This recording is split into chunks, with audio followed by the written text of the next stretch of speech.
Hey everybody, it's Mr. Haas here, and this week we're going to be looking at a project that is in your packet that you received from the county.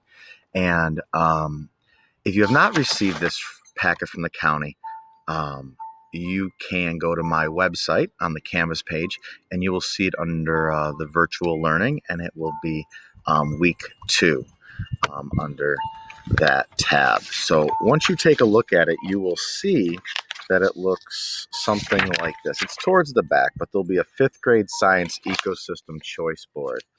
And I figured I'd give you guys a little help with that today. I'm going to read the directions to you and try to make it so that you guys can easily do this. And it is based on ecosystems, so you should not have a problem completing this.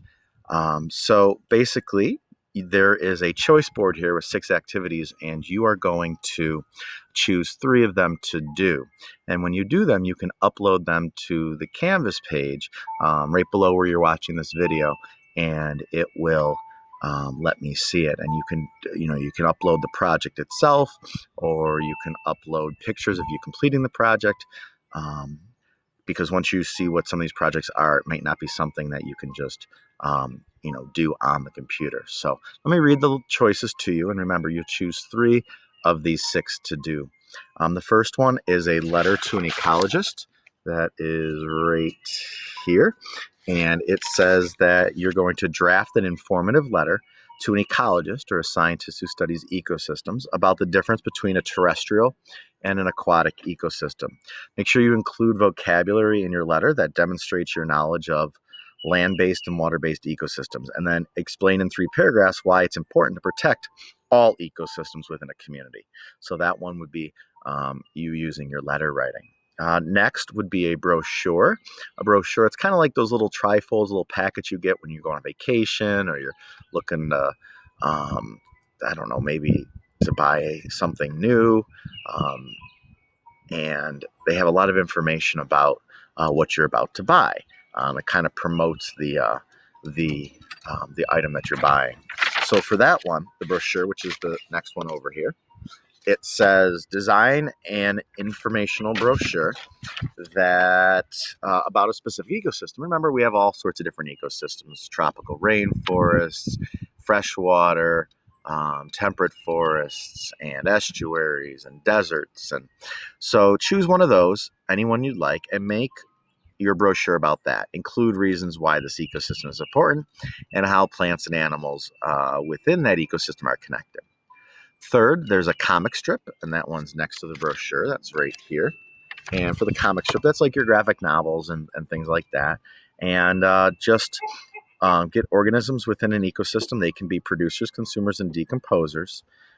Create a comic strip that describes the difference between those things, and make sure you include pictures, dialogue, and captions. So you couldn't, pretend you and your friend make a comic strip about them, and you can put yourselves right in it and have you talking back and forth about what the different ecosystems are, and just have fun with it and make it your own. Or you can make up some people, some made up characters. Be creative with that. But make sure you're showing your knowledge of producers, consumers, and decomposers. The 4th one would be pretending you are pretending you are interviewing a plant or an animal within a specific ecosystem. Again, I listed those earlier. Write a list of 5 interview questions to ask that plant or animal, and then give the answers that you think the plant or animal might actually give back to you. So again, pick a specific ecosystem, write 5 questions, and then pick a specific organism, a plant or animal, and then ask them some questions, and then give the responses that you think they would give. But make sure it all connects back to what we've learned this year in science. The 5th one, the game maker. Create a game. Just be creative. Come up with some fun game that might help other students review many of the vocabulary terms that you've learned during the ecosystems unit. These words might be producers, consumers, biotic, abiotic, terrestrial, photosynthesis, grassland, salinity. And just come up with a game that you could play with a friend that would help to review that.